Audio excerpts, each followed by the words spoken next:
Ano ang resulta, love? Tanong ni Harry kay Laika nang lumabas siya mula sa CR at pitpit ang resulta ng pregnancy test na isinagawa niya. Napalunok naman si Laika at malungkot na tumingin sa mga mata ng kanyang asawa. Negative na naman, love. Malungkot niyang tugon. Nakita niya ang biglang pananamlay ni Harry. Ngunit kahit ganoon pa man, ay niyakap pa rin siya nito. Okay lang yan, love. Baka hindi pa talaga ito ang tamang panahon para sa atin. Bakas sa boses ni Harry ang lungkot. Hindi na napigilan pa ni Laika ang hindi maluha habang yakap niya ang kanyang asawa. 2 taon na silang kasal at sa loob ng 2 taon ay sinusubukan na nilang magkaroon ng anak. Ngunit paulit-ulit lamang silang nabigo. Isang nurse si Laika at sa bangko naman nagtatrabaho si Harry. Dumaan na sila sa maraming pagsubok, ngunit ang hindi sila magkaroon ng anak ay ang pinakamahirap sa lahat. What if subukan na natin yung sinasabi ni doktora na IVF?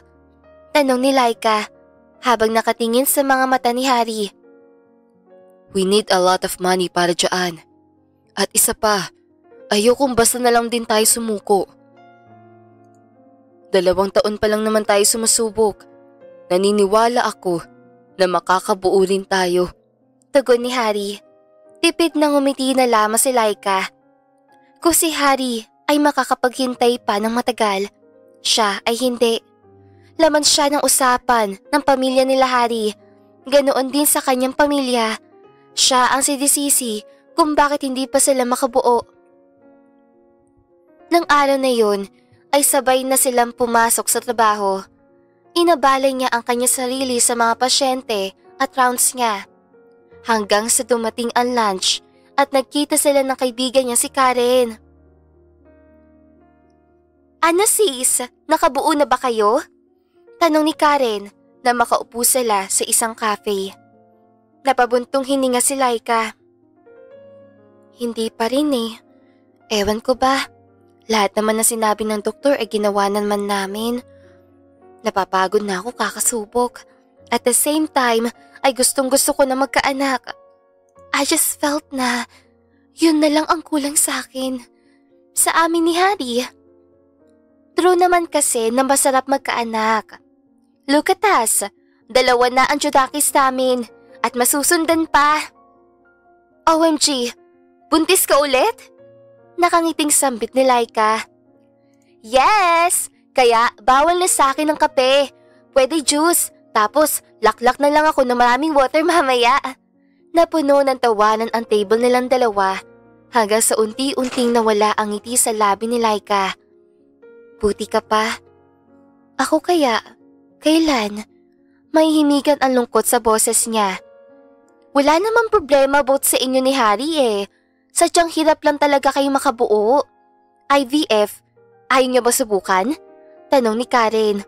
Umiling si Laika. Hindi pa raw kaya ng ipon namin, sabi ni Harry. At isa pa, ayaw niya ng prosesong yun. Mas pipiliin niya na lang daw maghintay kaysa mag-undergo through IVF. Eh, paano ka naman? You want to have a child na? I guess, maghintay na lang din ako. May suggestion ako, pero hindi ko alam kung magugustuhan mo. Na-curious si Laika. Ano yun? Kumuha ka ng sperm donor mo. Just like what Amy did. Si Amy? Yung cum laude sa batch natin? Gulat na tanong ni Laika. Tumango si Karen. Yes, siya nga. Recently ko lang din nalaman. Ang sabi ay ayaw din ng Amy mag-asawa pero gustong magkaanak. Hayun, naghanap lang siya ng sperm donor. Mas mura ang bayad at 100% daw na mabubuntis ka talaga. Parang biglang nabuhayan ng pag-asa si Laika. Ito na lang ba talaga ang choice niya? Paano? At saan makakakuha ng sperm donor? Tanong ni Laika. Ang sabi is, may website daw yan. Hayaan mo at ipapasa ko sa iyo ang link mamaya. Hihingin ko mismo kay Amy. But the question is, papayag ba si Harry? I'm not sure. Natapos na ang break time niya at naghiwalay na rin sila ni Karen ng daan. Matapos ang pagkikita nilang iyon ay hindi na mawala sa isip ni Laika ang tungkol sa sperm donor na para bang kahit hindi niya ito isipin ay kusa itong pumapasok sa isip niya at nakakaramdam din siya ng excitement. Weird na kung weird, pero ganito yata talaga kapag gustong-gusto mo ang isang bagay at may isang paraan na lang para makamit mo yun ng mabilisan. Isang gabi, hindi na siya makapagpigil pa na hindi sabihin kay Harry ang kanyang nasa isip. Love, mayroon sana akong gustong sabihin sa'yo, panimula niya habang nakatabi sila sa kama ni Harry at kasalukuyan itong nagsa-cellphone. What is it? Tanong ni Harry na hindi siya sinusulipan. Alam mo naman na gustong-gusto ko na magkaanak, di ba? Yes, we both want to. Gusto ko na ngayon. I mean, alam kong hindi tayo makabuo. Karen told me about having a sperm donor. Bigla ay natigilan si Harry sa pinanonood sa kanyang cellphone. Ano? Sperm donor? Nagbibiro ka ba, love? Tila hindi makapaniwalang tanong ni Harry. Seryoso ako, Harry. Gusto ko na talagang magkaanak. Gusto ko sa'yo. Pero ang sabi mo, hindi pa natin kayang IVF. Gusto mo maghintay tayo. Pero ako, hindi na ako makapaghintay.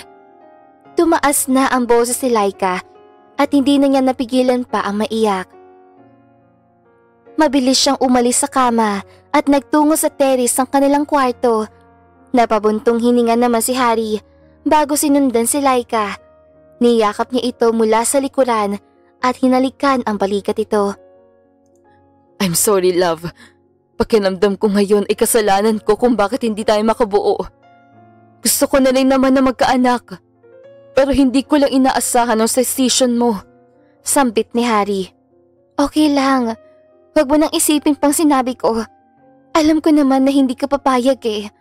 Baka sa boses si Laika ang sama ng loob. Who said na hindi ako papayag? Napaawang ang labi ni Laika at humarap kay Harry. Papayag ka? Sigurado ka ba? Oo naman. Alam ko naman na ako lang ang mahal mo. At kung sakaling na mabuntis ka, tayo ang kikilalaning magulang ng bata. At ako ang magiging daddy niya. Bigla tuloy ako nakaramdam na excitement. Nakangiting sambit ni Harry. Sa tuwa ni Laika ay mabilis niyang niyakap ang kanyang asawa. Thank you, love. Promise ko sa'yo, no feelings attached. At tayo ang magpapalaki sa baby natin. Matapos ang gabing na iyon, ay naging ganado sa pagtatrabaho si Laika. Nagsimula na rin sila maghanap ni Karen sa website ng lalaking pasok sa standard niya. Isa sa mga requirements ay morenong lalaki, matangkad, matangos ang ilong, at higit sa lahat ay malinis at healthy. Ganito kasi ang katangian ni Harry, kaya kung sakaling makabuo sila ng sperm donor niya, ay may resemblance pa rin kay Harry ang sanggol. I found one! Perfect na perfect siya for you! And take note, he is a gym instructor, kaya healthy and fit siya. Tila kinikilig na sambit ni Karen. Kasalukuyan silang nasa cafe na lagi nilang tinatambayan. Nang silipin ni Laika ang picture sa laptop, ay napangiti siya. He looks like Harry. Sambit ni Laika. Napansin mo rin pala? Tamang-tama na to. Tiyak na hindi na mako-question pa ang itsura magiging anak nyo. Next week ay magme-meet na kayo. Do you prefer normal process or yung sperm lang ang ituturok sa vajayjay mo? Napakunot ng noo si Laika. Pwede palang tinuturok lang? Yes, but 50% lang ang chance na mabuntis ka. Unlike sa normal process, which is, sex, 100% na yun. Umiling si Laika. Doon tayo sa sigurado. I want to do it in a normal process. Then, this is settled. His name is Val Jerome. So Diamond Hotel kayo makikita. VIP Room 201. Napatango na lamang si Laika at may kung anong kaba sa dibdib niya ang hindi niya maipaliwanag. Nasabi na rin niya kay Harry kung saan at kung kailan at ramdam din naman niya ang suporta nito. Ngunit hindi raw ito makakapunta para samahan siya o bantayan dahil may team building daw ito. Naintindihan naman niya at mas mabuti na yun para makapag-focus siya sa gagawin nila ng sperm donor niya. Hanggang sa dumating na ang araw na pinakihintay niya, nag-email na ang lalaki na naroon na ito sa hotel at siya naman ay na-late lang ng kaunti. Nang makuha niya ang VIP card key, ay dumiretso na siya sa hotel room nila. Kaya ko to. Pagpapalakas loob niya sa kanyang sarili bago buksan ang pintuan gamit ang keycard. Pagpasok niya ay dilim ang bumalot sa kanya. Kasunod nito na maramdaman niya ang isang bisig na yumakap sa kanya. Bilisan na lang natin dahil may kailangan pa akong puntahan. Sambit ng isang baritonong boses. Sige, utalbo yung tugon. Ang lalaki na ang siyang naunang gumawa ng aksyon, tsaka niya ito sinabayan. Hindi siya nahirapan dahil magaling mag-romansa ang lalaki hanggang sa nagawa na nila ang dapat na mangyari. At dahil sa pagod ay nakatulog siya. Nagising na lamang siya nang wala na ang lalaki sa tabi niya. At nag-iwan na lamang ito ng sulat. Na umalis na ito. Ngunit ang ipinagtataka niya, hindi nito dinala ang perang bayad niya para rito.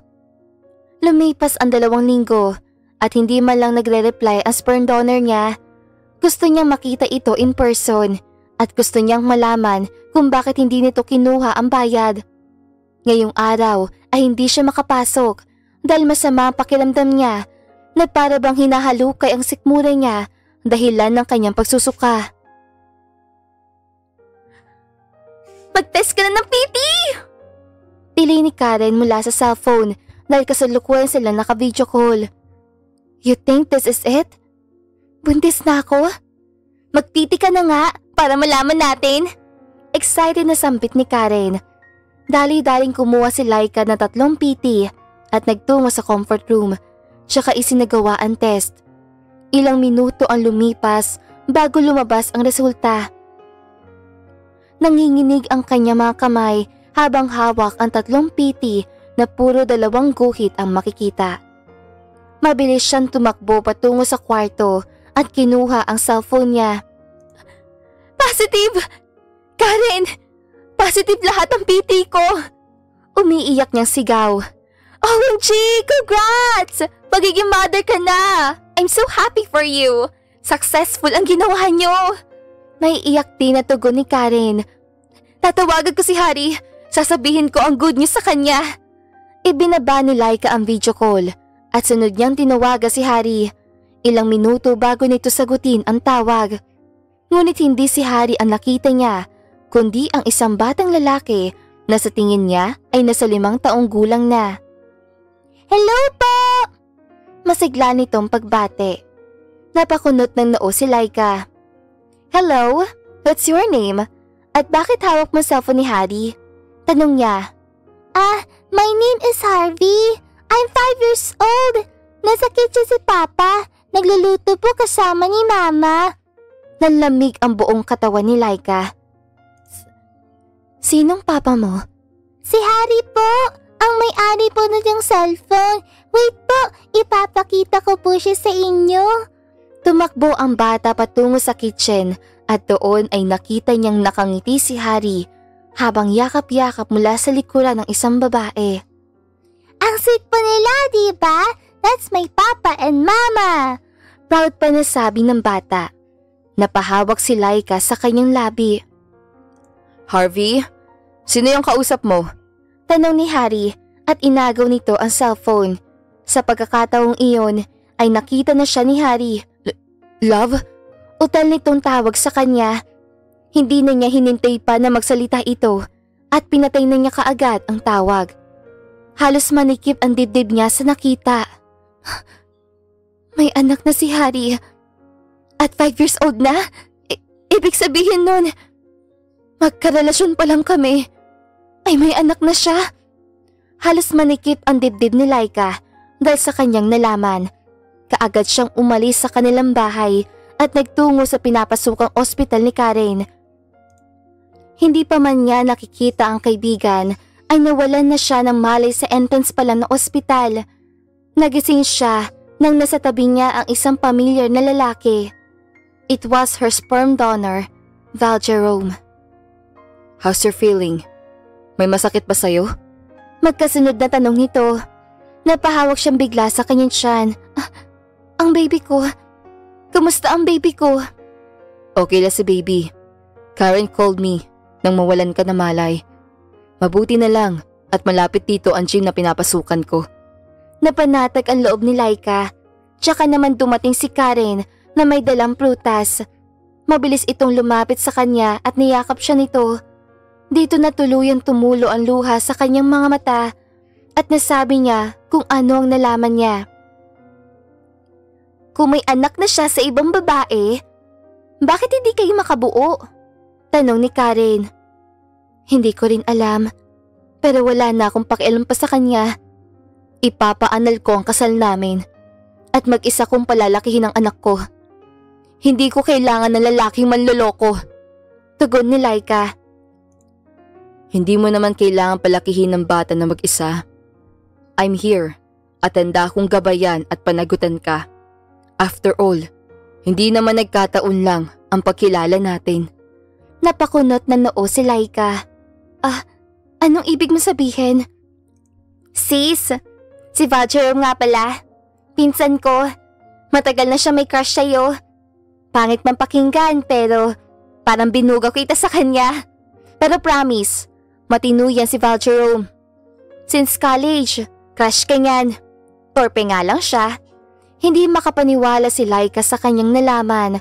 Nang tignan niya si Val Jerome ay nakayuko na ito at kumakamot sa kanyang batok. Bigla ay dumating naman si Harry. Love, anong nangyari? Kaagad na naalarma si Val Jerome at tumabi sa kama upang gabayan si Laika. Umalis ka rito at huwag mo akong matawag-tawag na love. Putol ni Laika kay Harry.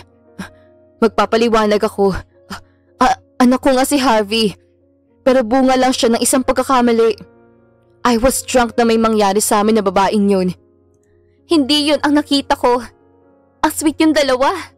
At isa pa, matagal mo na silang tinatago sa akin. Hindi mo man lang naisip ang mararamdaman ko. All this time ay may anak ka na. Kaya para bang balewala na sa iyo kung mabuntis man ako o hindi. Bakit? Buntis ka na rin naman, di ba? Pumayag ako sa gusto mong kumuha ng sperm donor. Patas sa tayo. Balik sigaw ni Harry. Hindi makapaniwala si Laika sa sinabi ni Harry. Tinanggal niya ang singsing sa kanyang daliri. Simula ngayon, tapos na tayo. Hintayin mo na lang dumating ang annulment paper sa'yo. Sigaw ni Laika. No, hindi ako papayag. Lalapit pa sana si Harry, ngunit kaagad na hinarang ito ni Val Jerome. Sinaktan mo yung babaeng pinapangarap ko lang noon. Ngayon, magdusa ka sa ginawa mo. Sambit ni Val Jerome. At sino ka naman, ha? Maangas na tanong ni Harry. I'm the father of her child. At hindi ko gagawin ang ginawa mo sa kanya. I will treasure her like a diamond. Dahil ang babaeng tulad niya, dapat pinapasaya, minamahal, at inaalagaan ng maayos. Hindi naman nakapagsalita kaagad si Harry at sa halip ay masamang tumingin kay Laika. Magsama-sama kayo! Mga walang kwenta! Sigaw nito, tsaka lumabas ng ward. Mahigpit na niyakap ni Karen si Laika at doon ay binuhos ni Laika ang sakit na nararamdaman niya. Hindi niya akalaing lolokohin siya ni Harry at bibitawan na lang siya ng basta ganun na lang. Lumipas ang 2 linggo at nakalabas na siya ng ospital. Inasikaso niya ang pag-file ng annulment nila ni Harry at ang perang bayad niya sa sperm donor ang ginamit niya para sa proseso. Tunay na hindi siya pinabayaan ni Val Jerome at ito ang nag-asikaso sa kanya. Unti-unti niyang nakilala ang binata at ipinakita nito na sincere at genuine ang nararamdaman nito para sa kanya. Katuwang nito ang kanyang kaibigan na si Karen na halos kasabay niya rin sa pagbubuntis. Hindi naman na siya ginulupan ni Harry o kahit man lang bisitahin siya at para sa kanya ay mas okay na rin yun para magkaroon na rin siya ng peace of mind at iwas sa stress. Ngayon, alam na niya ang dahilan kaya hindi sila magkaanak. Alam kasi ng Diyos kung ano ang tinatago ni Harry at kasinungalingan nito, kaya't hindi sila nabibiyayaan na magkaanak.